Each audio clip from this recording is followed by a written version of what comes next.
அமைச்சரின் காரை கையை நீட்டி நிறுத்திய மாணவன். அமைச்சரும் காரை விட்டு இறங்கிட்டாரு.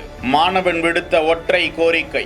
சல்யூட் வைத்துவிட்டு சென்ற போக்குவரத்து துறை அமைச்சர்.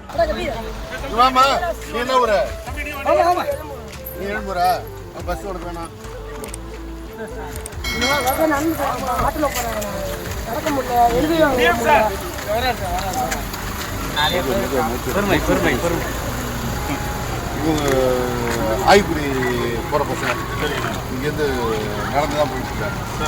இது எந்த பஸ்ஸை கட் பண்ணி இந்த பஸ்ஸில் ஏதாவது ஒரு பஸ் இருக்கு அந்த டயத்துக்கு?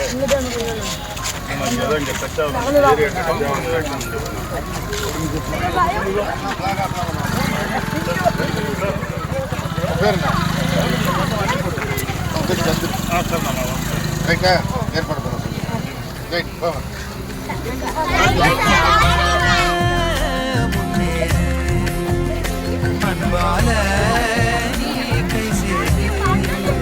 தமிழ்நாடு போக்குவரத்து துறை மற்றும் மின்துறை அமைச்சராக இருக்கக்கூடிய எஸ். சிவசங்கர் குன்னம் சட்டமன்ற தொகுதியில் பல்வேறு நிகழ்ச்சிகளுக்காகவும் முடிவுற்ற திட்டப்பணிகளை தொடங்கி வைப்பதற்காகவும் எழும்பூர் வழியாக சாலையில் சென்று கொண்டிருந்த போது பள்ளி முடிந்து வீடு திரும்பிக் கொண்டிருந்த ஒரு சிறுவன் திடீரென அமைச்சரின் காரை கை நீட்டி நிறுத்த கூறி குரல் எழுப்புகிறார். இதனை கவனித்துவிட்ட அமைச்சர் உடனடியாக காரை நிறுத்துமாறு அறிவுறுத்த கீழே இறங்கி வந்த அமைச்சர் அந்த மாணவனிடம் விசாரிக்கிறார். தனது சொந்த ஊரான ஆயிக்குடி கிராமத்திற்கு பேருந்து வசதி இல்லை, பல கிலோமீட்டர் நடந்து சென்று வந்து பேருந்தை பிடித்து பள்ளிக்கு செல்வதாக கூறுகிறார். உடனடியாக இது குறித்து போக்குவரத்து அலுவலரிடம் விசாரிக்கிறார். உடனடியாக அந்த கிராமத்திற்கு பேருந்து வசதியை ஏற்படுத்த அறிவுறுத்துகிறார்.